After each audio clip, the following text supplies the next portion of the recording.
Doctor Pratima, clinical head and fertility consultant at Komali fertility centre, Ongole. ఇవాళ నేను discuss చేయబోయే topic, మనకు ఎంబ్రియో ట్రాన్స్ఫర్ చేసిన తర్వాత, అంటే పిండంని గర్భాశయంలోకి ప్రవేశపెట్టిన తర్వాత ఎన్ని రోజులకి ప్రెగ్నెన్సీ టెస్ట్ చేసుకోవాలి. సో చాలామంది అంటే కొన్ని ఫర్టిలిటీ సెంటర్స్లో 9 days చెప్తారు, కొన్ని ఫర్టిలిటీ సెంటర్స్లో 10 days చెప్తారు, కొన్ని ఫర్టిలిటీ సెంటర్స్లో 2 weeks చెప్తారు. సో యూజువల్గా after 10th day of embryo transfer ఎప్పుడు చేసుకున్నా మనకు ప్రెగ్నెన్సీ టెస్ట్ పాజిటివ్ అనేది కనిపిస్తుంది. బట్ కొన్నిసార్లు ఏంటంటే చాలామంది చాలా దూరంగా ఉన్న వాళ్ళకి బ్లడ్ టెస్ట్ అనేది అవైలబిలిటీ ఉండదు. సో వాళ్ళకి ఏంటంటే ప్రెగ్నెన్సీ టెస్ట్ కిట్లో చేసుకోమంటారు.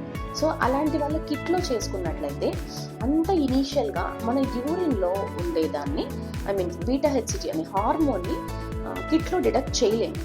సో మనం పేషెంట్కి యూజువల్గా 15 days తర్వాత బీటా హెచ్సిజీ అంటే సీరం బీటా హెచ్సిజీ అంటే బ్లడ్లో ఉన్న హార్మోను అంటే ప్రెగ్నెన్సీ హార్మోన్ని చెక్ చేస్తే మనకు పాజిటివ్ కనుక ఉంటే మనకు కన్ఫర్మేషన్ వాల్యూ అనేది డిస్ప్లే అవుతుంది.